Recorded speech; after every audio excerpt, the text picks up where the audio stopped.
This is a Smith's Notes Podcast, Episode 11. For some reason, I mistakenly said Episode 11 for Episode 9. Not real sure what happened there, but this is Episode 11, and today's book of the day is The Miracle Morning by Hal Elrod. I have mentioned this book a few times in some other shows, and I'm pretty certain I'll continue to reference it in the future.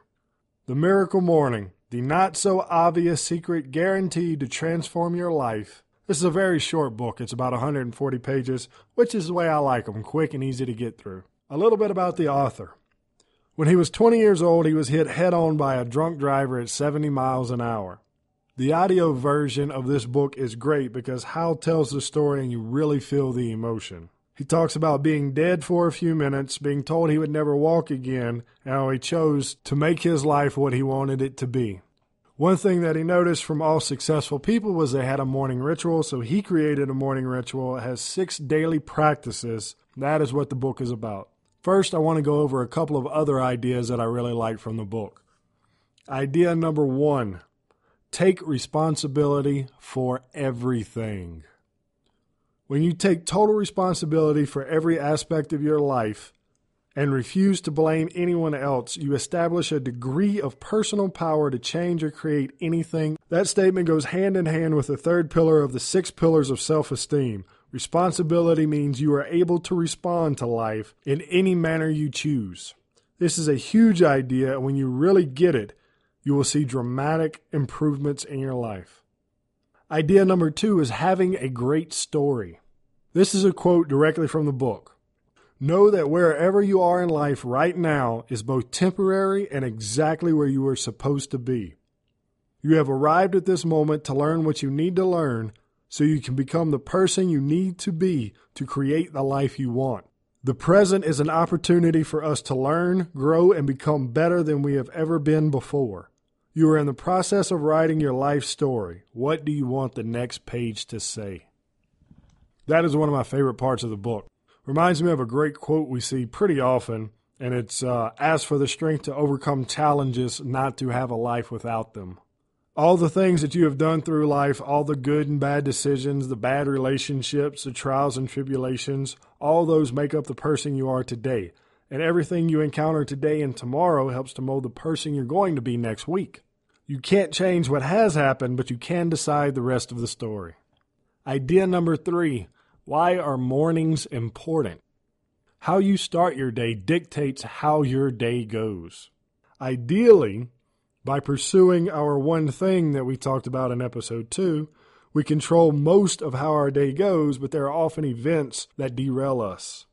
However, focused and productive mornings will carry into your day, and by changing the way you wake up in the morning, you can transform any area of your life really fast.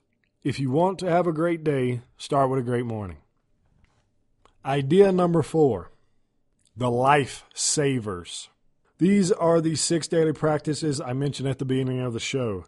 The word SAVERS is an acronym for silence, affirmations, visualizations, exercise, reading, and scribing. Since this is the main point of the book, I will get into them a little bit deeper. Silence. This is meditation. Science has shown and proven that meditation establishes more gray matter in your prefrontal cortex. This is the part of the brain that controls most of our decision making. Meditation also improves sleep, it reduces stress, and it actually slows aging. The book Willpower Instinct talks about this a whole lot more, and I will have a summary of that book in the very near future. I'm going to be going over a lot of books on this podcast. And meditation doesn't take a long time. It can be done to start in as little as 5 minutes a day. I can't think of the woman who has the really good guided meditations right this minute. But if you head over to smithsnotes.com, I will have it in the show notes. Go to her website. She has a ton of books and a ton of free guided meditations to get you started. They are by far the best ones I have seen. Moving on to affirmations. We become what we think about. That is the strangest secret from Earl Nightingale. You must take control of your mind if you want to be successful. The easiest way to do that is by telling yourself who you want to be, your ideal self, what you want to accomplish, and how you're going to get there. Putting your affirmations in writing, just like your goals, makes them much more real. Also put them in a few places so you can be reminded of them throughout the day. Visualizations. Seeing what you want to achieve and who you want to be. See it in great detail and work towards that. There's a video about Mike Tyson. It's called A Lesson on Intimidation. Look that up on YouTube. It's very short. It's only about 2 or 3 minutes. And it is a video that provides some insight on how one of the best boxers ever approached a fight and how he battled his fears. A lot of people didn't know that. Mike Tyson was scared to death when he went into the ring. But if you watch the video, it tells you how he coped with all that. E is for exercise. I don't think I need to elaborate on this one too much, as we all know the benefits of exercise and the cost of not exercising. Reading. Reading is the most direct and fastest way to acquire knowledge on any subject you can imagine.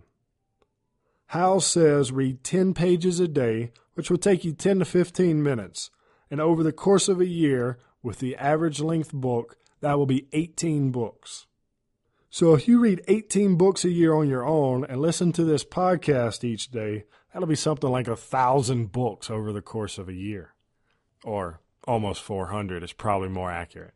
One other thing I want to add to this reading part that is recommended by many successful people, including Tim Ferriss, is if you read before you go to bed or while you're laying in bed, make sure you read a real book, a physical book, because the light from all our electronic devices messes with our sleeping habits, and a good way to turn off your brain before you go to sleep is to read a fiction book.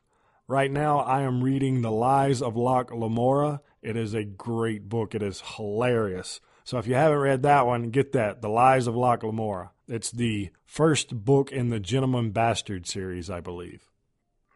And on to the final S. S is for scribing.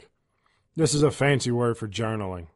Getting your thoughts on paper to see what you're thinking about is a great way to figure out which path you need to be going on. And this can be done in any way that works for you. You can journal about anything you want. You can write about how you want the day to go, what you dreamed about how you're going to achieve parts of your goals today, things that are bothering you, anything that's in your head, just let it all come out, write it down.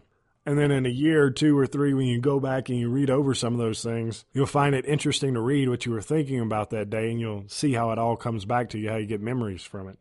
He goes on to talk about creating habits also, but I am going to end the show there because I covered the main points that I got from the book. So a quick recap. Take responsibility for everything. Have a good story that you want to live out. Take control of your mornings and evenings so you can get your day started on the right foot and end in a relaxed state.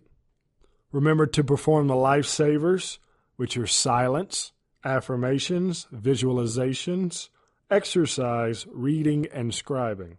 Also, you don't have to do them in that order. That just makes for the catchy acronym that sells books. You can go do your exercise first and then come back and do your reading and your journaling and then do some meditation right before you go to work. Whatever way works best for you. Play with it a little bit, mix it up. As I mentioned before, this book is great in the audio format, and you can get it for free at smithsbook.com and head over to smithsnotes.com so that you can get the links to that guided meditation website that I can't remember the woman's name right now. Thank you, and I will talk to you tomorrow.